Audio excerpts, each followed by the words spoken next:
big night ahead. Thank you all so much. Thank you so much.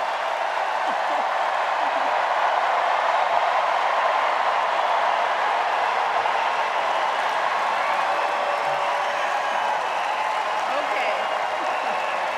Hey. Hello, Chicago. Yeah. All right.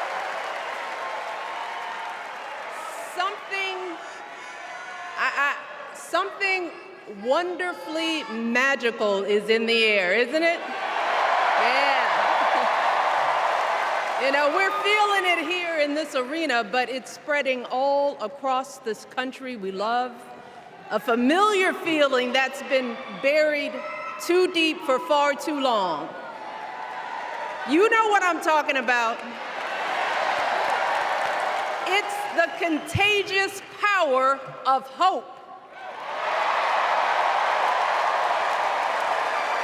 The anticipation, the energy, the exhilaration of once again being on the cusp of a brighter day.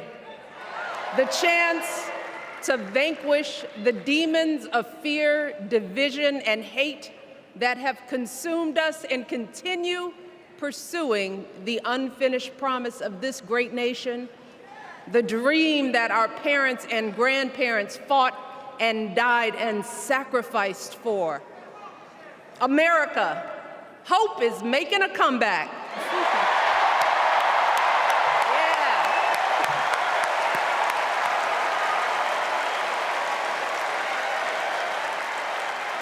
But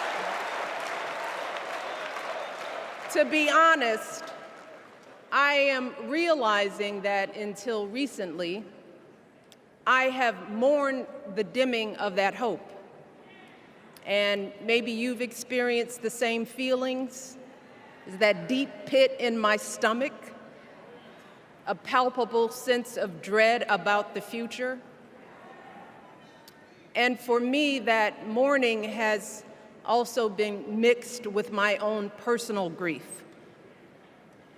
The last time I was here in my hometown was to memorialize my mother, the woman who showed me the meaning of hard work and humility and decency, the woman who set my moral compass high and showed me the power of my own voice. Folks,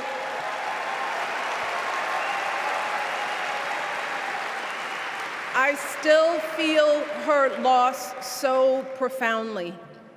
I wasn't even sure if I'd be steady enough to stand before you tonight, but my heart compelled me to be here because of the sense of duty that I feel to honor her memory and to remind us all not to squander the sacrifices our elders made to give us a better future. You see, my mom, in her steady, quiet way, lived out that striving sense of hope every single day of her life. She believed that all children, all people have value, that anyone can succeed if given the opportunity. She and my father didn't aspire to be wealthy. In fact, they were suspicious of folks who took more than they needed. They understood that it wasn't enough for their kids to thrive if everyone else around us was drowning. So my mother volunteered at the local school. She always looked out for the other kids on the block. She was glad to do the thankless, unglamorous work that for generations has strengthened the fabric of this nation. The belief that if you do unto others, if you love thy neighbor, if you work and scrape and sacrifice, it will pay off. If not for you, then maybe for your children or your grandchildren. You see, those values have been passed on through family farms and factory towns, through tree-lined streets and crowded tenements, through prayer groups and National Guard units and social studies classrooms. Those were the values my mother poured into me until her very last breath.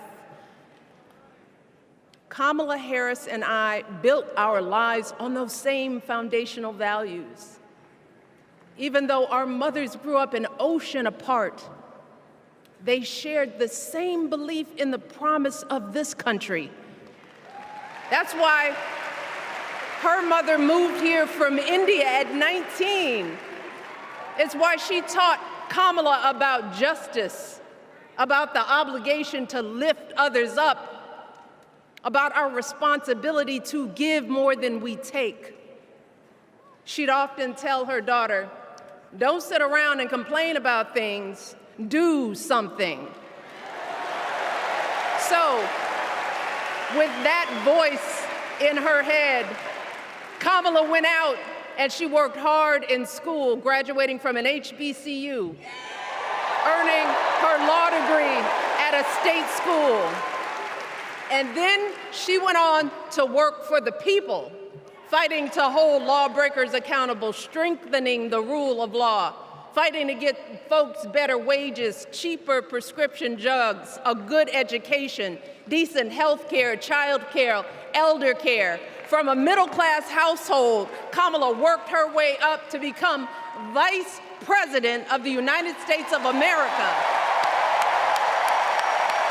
My girl, Kamala Harris, is more than ready for this moment. She is one of the most qualified people ever to seek the office of the presidency. And she is one of the most dignified. A tribute to her mother, to my mother, and to your mother too. The embodiment of the stories we tell ourselves about this country. Her story is your story. It's my story. It's the story of the vast majority of Americans trying to build a better life. Look, Kamala knows, like we do, that regardless of where you come from, what you look like, who you love, how you worship, or what's in your bank account, we all deserve the opportunity to build a decent life. All of our contributions deserve to be accepted and valued. Because no one has a monopoly on what it means to be an American. No one.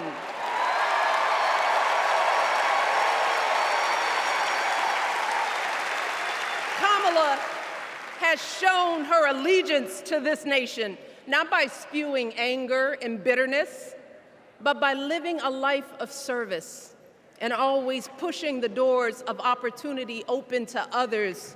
She understands that most of us will never be afforded the grace of failing forward. We will never benefit from the affirmative action of generational wealth.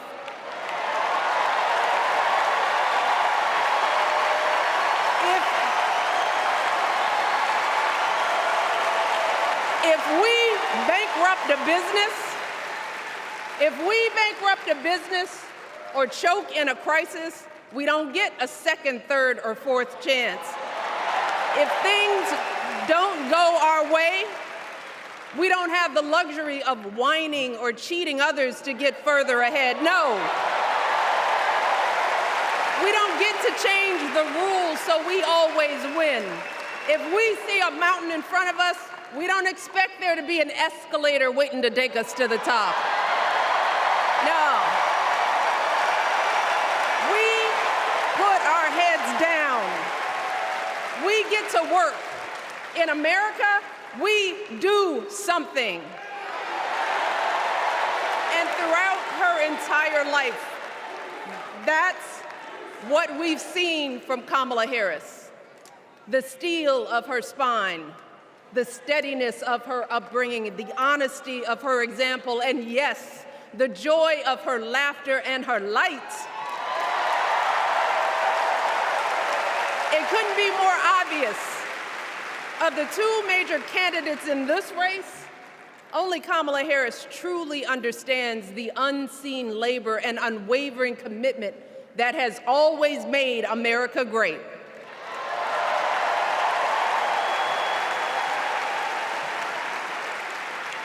Now, unfortunately, we know what comes next. We know folks are going to do everything they can to distort her truth. My husband and I sadly know a little something about this. For years, Donald Trump did everything in his power to try to make people fear us. See, his limited, narrow view of the world made him feel threatened by the existence of two hard-working, highly educated, successful people who happen to be black.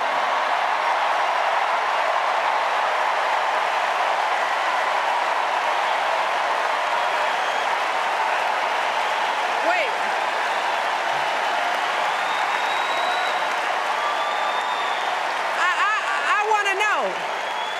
I want to know, who's going to tell him that the job he's currently seeking might just be one of those black jobs?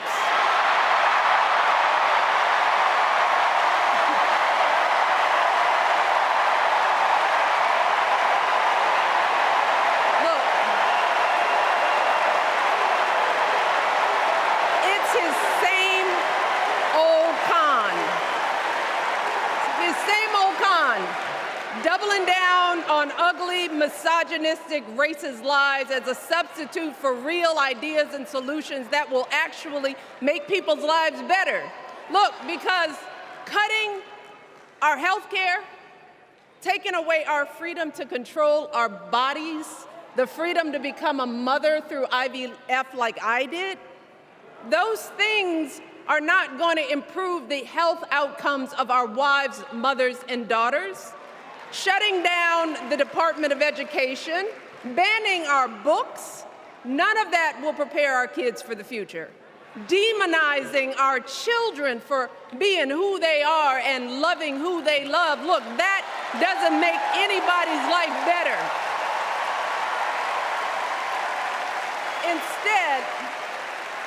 Instead, it only makes us small. And let me tell you this, going small is never the answer. Going small is the opposite of what we teach our kids. Going small is petty, it's unhealthy, and quite frankly, it's unpresidential.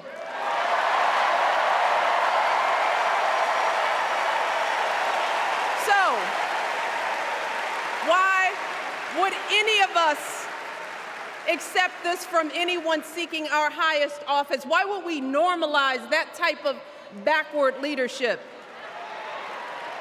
Doing so only demeans and cheapens our politics. It only serves to further discourage good, big-hearted people from wanting to get involved at all. America, our parents taught us better than that, and we deserve so much better than that.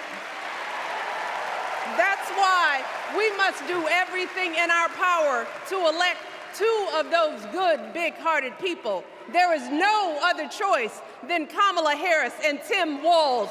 No other choice.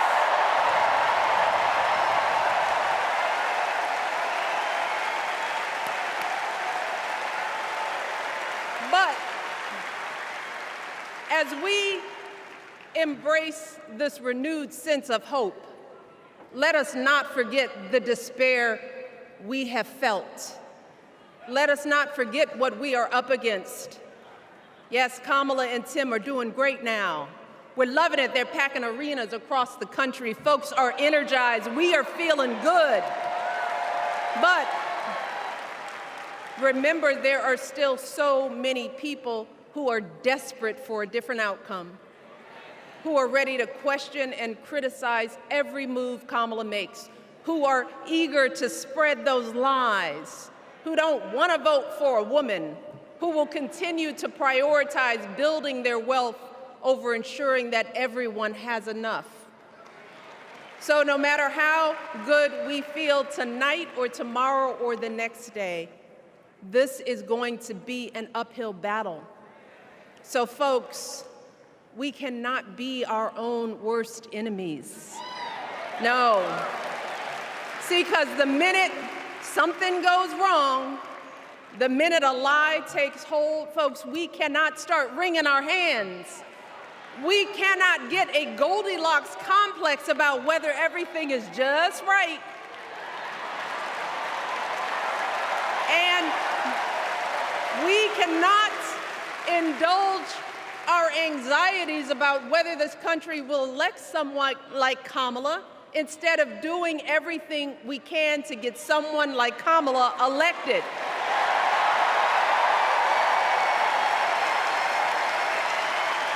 Kamala and Tim, they have lived amazing lives. And I am confident that they will lead with compassion, inclusion, and grace. But they are still only human. They are not perfect. And like all of us, they will make mistakes. But luckily, y'all, this is not just on them. No, this is up to us, all of us, to be the solution that we seek. It's up to all of us to be the antidote to the darkness and division. Look, I don't care how you identify politically, whether you're Democrat, Republican, Independent, or none of the above. This is our time to stand up for what we know in our hearts is right.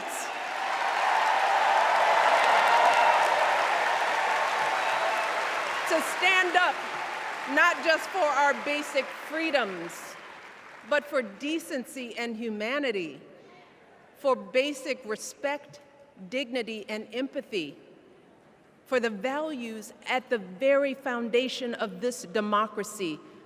It's up to us to remember what Kamala's mother told her. Don't just sit around and complain, do something.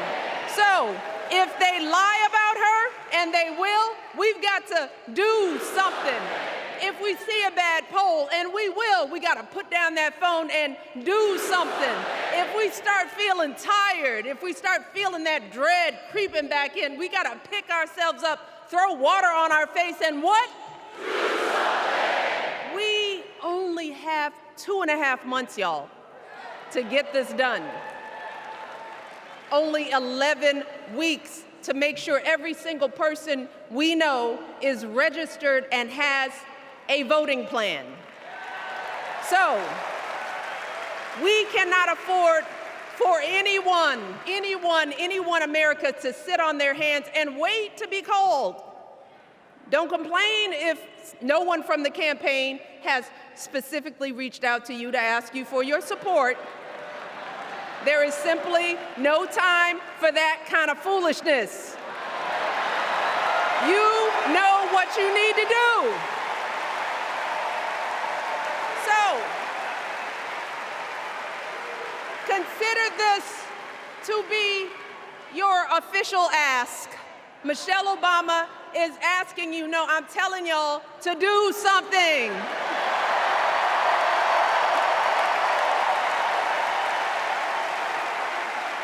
Because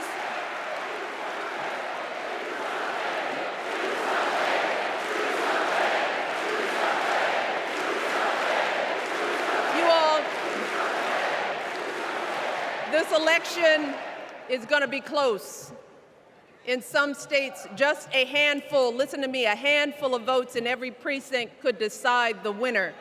So we need to vote in numbers that erase any doubt. We need to overwhelm any effort to suppress us.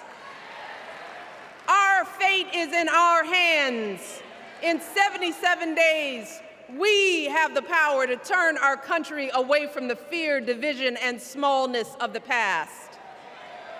We have the power to marry our hope with our action. We have the power to pay forward the love, sweat, and sacrifice of our mothers and fathers and all those who came before us.